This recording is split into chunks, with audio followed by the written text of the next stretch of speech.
Alison Krauss once stood under lights so bright they almost burned, stages most musicians could only dream of touching.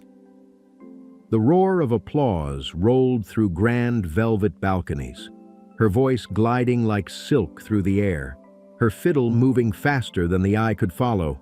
For years, she was unstoppable. The golden girl of bluegrass, the queen who turned roots music into something heavenly. Wonderful talent. She has won a record 26 Grammy Awards. 26 Grammy Awards. Ain't it just like my tears? Then, out of nowhere, everything changed. One day, she was everywhere, and the next, she was gone. No tours, no interviews, no sound at all. For me, the way the records were and the pace of the records, and we looked at each other and went, well, maybe we should carry on, and we gave it a little bit of thought, but People whispered, was she tired of the spotlight? Burned out by the industry? The silence stretched on, and every day it grew heavier. Even her closest bandmates started dodging questions, their words careful, almost rehearsed. Something deeper was happening, something no one saw coming. Every silver lining always seems to have a cloud. I wasn't there before, and then my brother's like, oh, this is a new era for the band. Like, his eyes on him, like, ugh. Her absence wasn't just a break, it was a disappearance. Some called it a hiatus, others said she'd retreated from fame itself. But behind the polite statements and smiling photos, there was a shadow that refused to fade. Something inside had cracked, and she couldn't pretend anymore. And now, after years of mystery, Alison Krauss is finally back, but for a reason nobody expected. Pressure had chased her since she was a teenager. From the start, she was crowned a prodigy, a quiet powerhouse changing bluegrass one note at a time. Her bow didn't just play, it carved beauty out of air. Awards came flooding in, first at small-town festivals, then on national stages. By the time she hit her stride with Union Station, she was rewriting what country music could sound like. She wasn't just a singer anymore, she was the voice.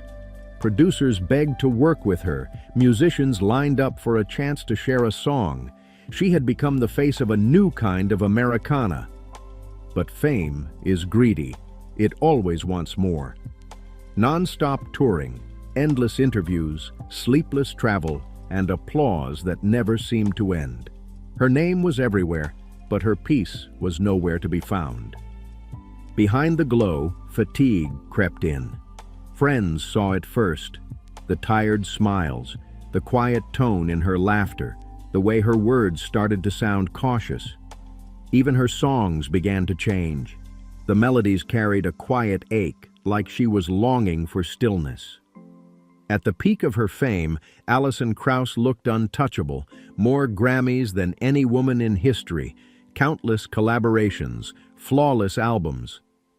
But beneath that golden image, something fragile was waiting to break. Beneath the calm smile and shining trophies, Alison's body was already waving a red flag. It started quietly. Exhaustion that no sleep could fix. Headaches that lingered long after the crowd went home. Then came the gut punch. Her voice began to betray her. The same voice that built her empire started slipping away.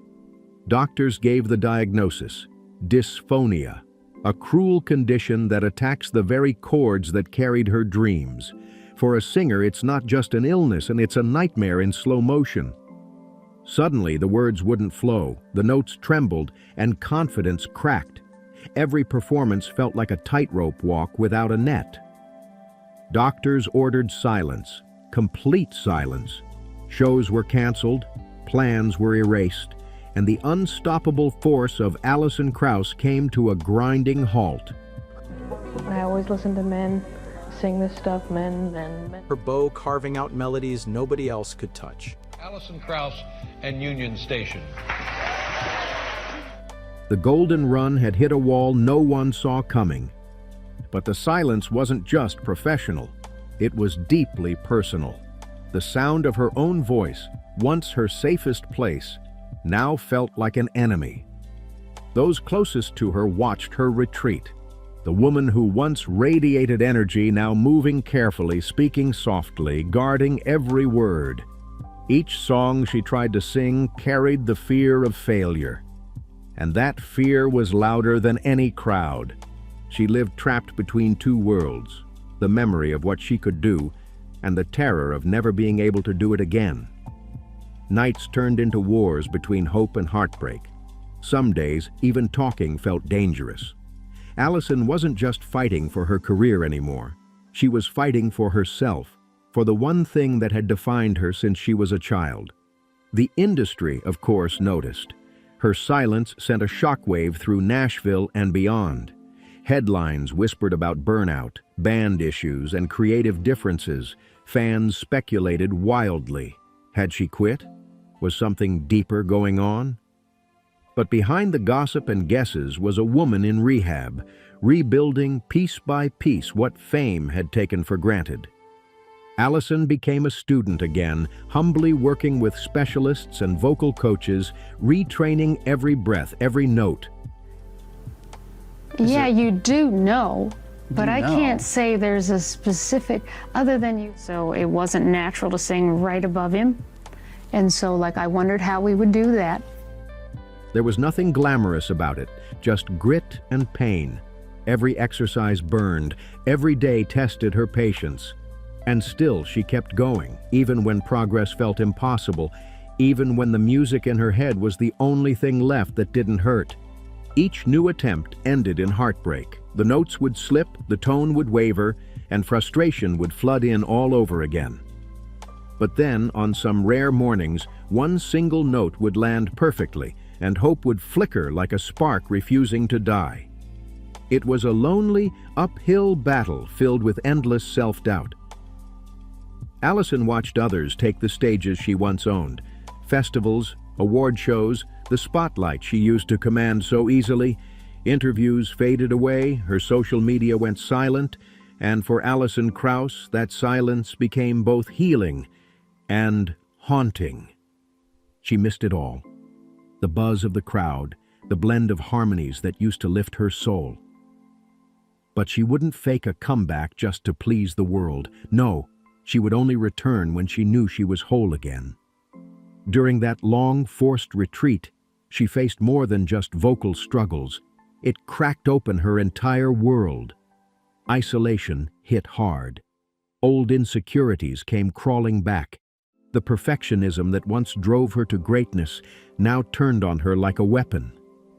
That voice inside her head never stopped whispering. Are you still good enough? Will they even remember you? The questions burned every day. She wondered if there was still a place for her in an industry that forgets its heroes the second the spotlight shifts. To outsiders, her break looked like a calm, calculated move. But behind closed doors, it was chaos. The stress, the longing, the constant pressure to be flawless. Those were the ghosts haunting her quiet nights. Friends and family stood by her, doing what they could. Kind words, late-night calls, gentle reminders of her legacy. But in the end, the choice was hers alone. Certain points in your life and everything changed, you don't look at anything the same way anymore. Attention to, I'm just looking for a likeness in a thread of feeling. The music world doesn't wait for anyone, and every year away felt like another door closing. Still, Alison refused to rush her healing. She wanted to return on her own terms, but her own standards were nearly impossible to meet. Meanwhile, Union Station carried on. The band members found their own paths, recording sessions, tours, collaborations. But everyone knew the truth. Without Alison, it wasn't the same. Her voice wasn't just part of the music. It was the glue, the soul, the heartbeat of everything they'd built together. They respected her fight and gave her the space she needed, but everyone could feel the waiting. Heavy, unspoken, endless. Fans kept the faith online, flooding her pages with messages, concert memories, and clips of songs that once defined their lives. The music world moved on. New stars rose fast. New sounds took over charts. But Alison's absence left a quiet ache that nothing could fill. Every so often she'd reappear, a rare performance here, a guest appearance there, just enough to spark hope. Every time she sang, people whispered, "Is this it? Is she really back?" But the answer always slipped away. Her battle to reclaim her voice wasn't just about fixing chords or training breath. It was about learning to trust herself again. Her daily routine became sacred, long mornings of silence, slow stretches of breathing, and vocal drills that tested every ounce of patience. Most artists would have quit. But Alison turned it into a kind of meditation. Discipline became her new faith. Inch by inch, her voice began to return. It wasn't the effortless golden tone of her youth, but something deeper, earned through struggle and humility. She started hearing the world differently. Every sound, every breath mattered. And little by little, the joy crept back in. Writing songs stopped being about perfection. It became about truth, about survival. She collaborated carefully, only saying yes when the music truly meant something. For the first time in years, she wasn't chasing hits. Start at the beginning and all the way through and never pick it up. You know, if I didn't get to hear the whole thing, I'd start back at Looks like the end of the road. She was chasing peace. Alison realized that returning wasn't just about stepping back on stage. It was about facing the world again, scars, fears, and all, and daring it to see her for who she'd become. Then one morning, something shifted. She woke up and felt the fear that had ruled her life start to fade. The world had changed while she was gone. But so had she.